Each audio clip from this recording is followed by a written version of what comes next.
Rapunzel, retold by Susanna Davidson, illustrated by Desideria Guicciardini. Reading consultant, Allison Kelly, Roehampton University. Contents. Chapter 1. The Witch's Garden, page 3. Chapter 2. Stop Thief, page 9. Chapter 3. The Tower, page 17. Chapter 4. Prince Hans, page 25. Chapter 5. The Witch's Trick, on page 36. Chapter 1. The Witch's Garden. Mr. and Mrs. Rose lived in a small house that looked onto a beautiful garden, a garden they never dared enter, because it belonged to a wicked and powerful witch. There she is! Hide! Mrs. Rose would sit by her window and gaze at the garden for hours. But lately, she had spent a lot of time thinking about food. Today I'd like chocolate pudding stuffed with spinach, she decided, and minced frog. Mr. Rose wasn't surprised. Ever since you've been pregnant, he said, you've wanted to eat the oddest things. Or perhaps, Mrs. Rose went on, I'll have bananas, Brussels sprouts, and toothpaste. Oh yes, that would be lovely. Are you sure? Asked Mr. Rose. Yes, Mrs. Rose replied, I am. Although I still think something might be missing. Worms? Mr. Rose suggested. Or maybe you'd like some crushed ants on top? Wait a moment, Mrs. Rose cried, pointing to the witch's garden. That's it.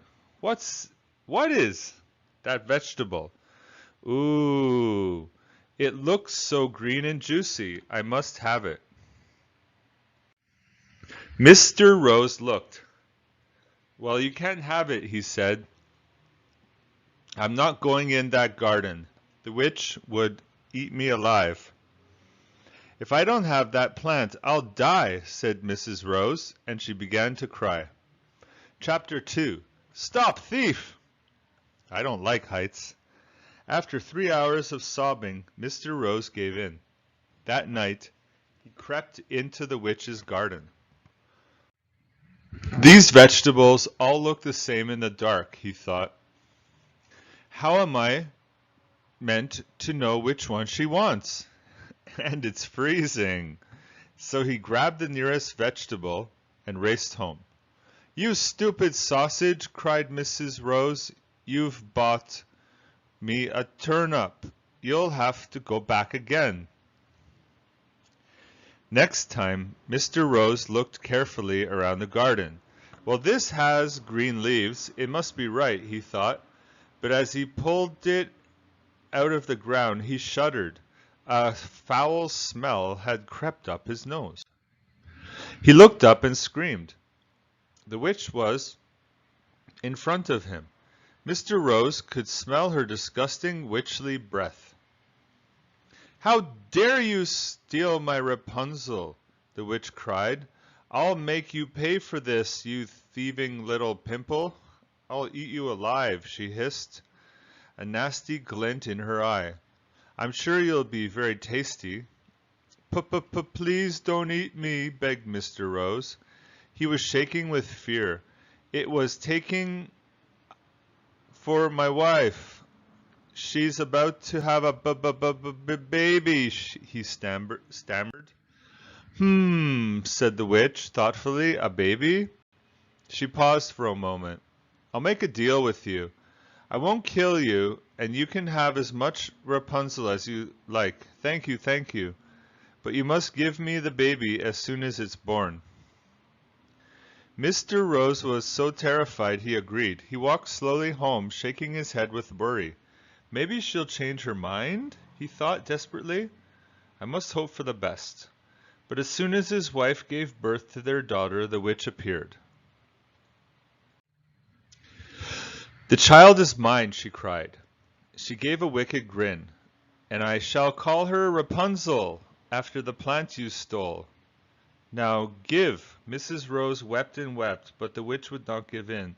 Don't take my baby! Too late! The deal is done. She snatched the baby and vanished. Chapter 3. The Tower. Get me 10 slugs for my smell. Ugh! Rapunzel lived with the witch for 11 years. She was treated like a slave. The older she grew, the more beautiful Rapunzel became. She had blue eyes and long golden hair. It flowed from the top of her head, down her back, past her feet, and all along the ground. Rapunzel's getting too pretty, thought the witch. I'll have to lock her away. I don't want any young men running off with her. On the morning of Rapunzel's 12th birthday, the witch woke her early. I have a lovely surprise for you, she said. We're going to the forest for a picnic. The forest was deep and dark. It didn't seem a good choice for a picnic. In the very middle of the forest stood a tower. I don't like it here, Rapunzel said with a shudder. Get used to it, cackled the witch, because this is your new home. The witch cast a spell, and Rapunzel found herself in a small room at the very top of the tower. Let me out! I can't live here, cried Rapunzel. There's no way out, no stairs, no door. You don't need to get out, said the witch. I just need to get in, and I can climb up your hair. Maybe I won't let you, said Rapunzel. Then you'll starve, said the witch with a shrug. Come on, let's try. Rapunzel, Rapunzel, let down your hair. Rapunzel heaved her hair out the window. Her long locks tumbled down the tower and landed at the witch's feet. The witch climbed up Rapunzel's hair and into the tower. Chapter 4. Prince Hans. I'm so bored. 4 more years went by. Rapunzel never saw anyone except the old witch. And no one in the world knew where Rapunzel was. Until one day. This forest is spooky. A young and handsome prince rode through the forest. Rapunzel spotted him from her window. Help! She cried as loudly as she could. Please help me! The prince looked up, astonished. Don't worry, he called. I'll save you. Spurring on his horse, he galloped to the tower. Prince Hans, to the rescue, he called. He rode around the tower 3 times. I can't find the door, he said. There is no door, Rapunzel told him. This is a magic tower. I'm being kept here by a wicked witch. You must climb up my hair. Well, I've never done that before, said Prince Hans. This is harder than it looks, you know, he added as he began to climb. What's your name? He asked. Rapunzel, she replied. Prince Hans almost fell off her hair, laughing. Just what's so funny? Rapunzel asked haughtily. You've got the same name as a vegetable, said Prince Hans, still chuckling. Oh, said Rapunzel, who thought her name was rather pretty. Perhaps I'm too funny to rescue? Not at all, said Prince Hans as he reached the top of the tower, but how am I going to save you? You're the prince, said Rapunzel. You think of something. Prince Hans looked around the room thoughtfully and spotted a pair of scissors. Gosh, I'm brilliant. I know, he cried. I'll cut off your hair and make a rope, then we can both climb down it. You're not cutting off my hair, Rapunzel. Have you any idea how long it took to grow? Fine, replied Prince Hans, but you'll have to come up with a better idea or your hair gets it. Rapunzel thought quickly.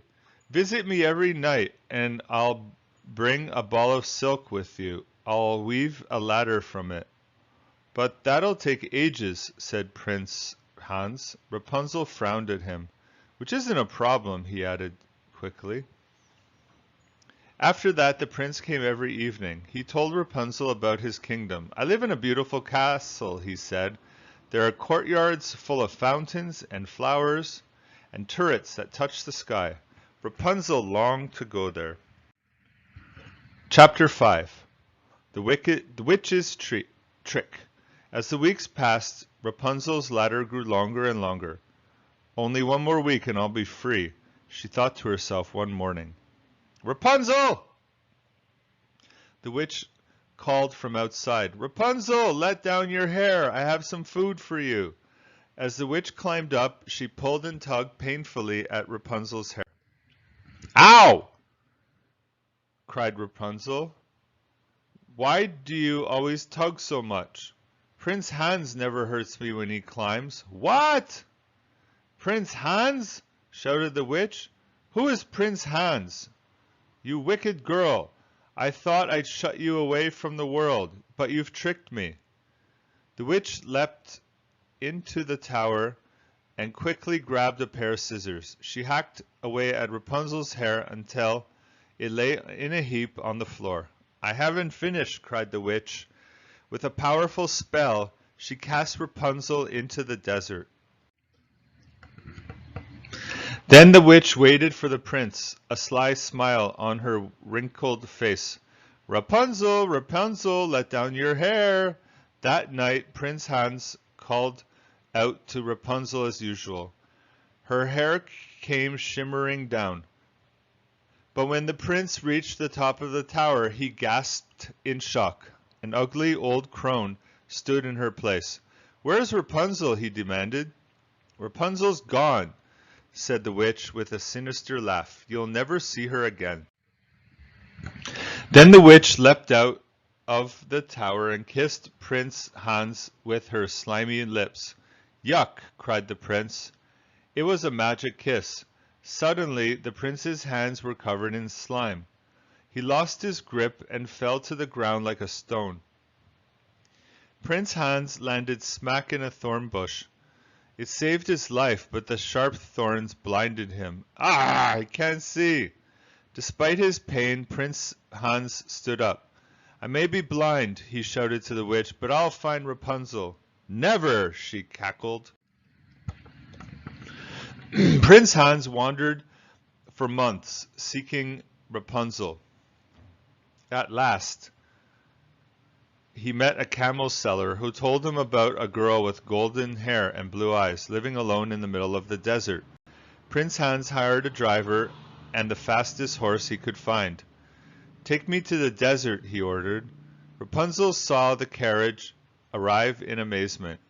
As Prince Hans stumbled out, she ran to him, put her arms around his neck, and wept.